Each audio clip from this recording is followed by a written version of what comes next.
ద్వారా స్వచ్ఛంద సంస్థ ద్వారా ఆ వార్డెన్తో మానిటర్ చేసేటట్టు పెట్టండి. స్వచ్ఛంద సంస్థ వార్డెన్ అప్పుడు తినడానికి ఏముండదు. పిల్లలకి కడుపు నిండా పెట్టిస్తారు. అవసరమైతే వాళ్ళు రూపాయి ఎవరి దగ్గర కలెక్ట్ చేసుకొచ్చిన భోజనం అవి పెట్టిస్తారు. చేయొచ్చు కదా ఇది. అదే కదా, అది ఎందుకు చేయలేకపోతున్నాం ఆలోచించుకోవాలి అట్లాగా. కానీ ఈ ప్రభుత్వాలు అంటే గత ప్రభుత్వం కానీ ఇప్పుడు కానీ వచ్చిన తర్వాత మంత్రులు కనీసం తమ శాఖలు ఏంటి, తమ శాఖల పనితీరు ఏంటి, ఇది కూడా పూర్తిగా పక్కన పెట్టేస్తున్నారా? ఇప్పుడు సంక్షేమ శాఖ మంత్రి గారు కనుక నిత్యం విజిట్ చేయడం ఏదైనా చేసి ఉంటే ఈ పరిస్థితి వచ్చిండేది కదా. ఇప్పుడు అతను ఎవరో రెడ్డి ఎవరో ఒక ఆయన తిరుగుతూ ఉంటాడండి పాప హాస్టల్ అన్నిటికీ. విజయ్ ప్రతాప్ రెడ్డి. మరి ఏమైతుంది, ఏం జరుగుతుందో వచ్చిన రోజున చూసుకుంటాం. Food corporation chairman.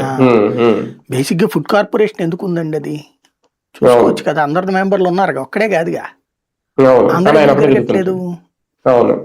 అది కొంతవరకు బాగుపడిందని చెప్పాలి. ఏంటంటే ఎమ్మెల్యేలు ఎమ్మెల్సీలు ప్రతి ఒక్కళ్ళు ఒక నెలలో 4 రోజులు 4 వారాలు ఒక్కొక్క వారం ఒక్కొక్కళ్ళు వెళ్తున్నారు అనుకోండి, చిన్నపాటి సమస్యల పరిష్కారం. ఇప్పుడు అక్కడ ఒక ఇది ఉంటుందండి, బాత్రూమ్ తలుపు ఊడిపోయి ఉంటది, ఎమ్మెల్యే చేయించలేడండి, 10 రూపాయలు పెట్టి మనిషిని కేకెత్తి చేయించగలడు కదా, పంపు పని చేయట్లేదు.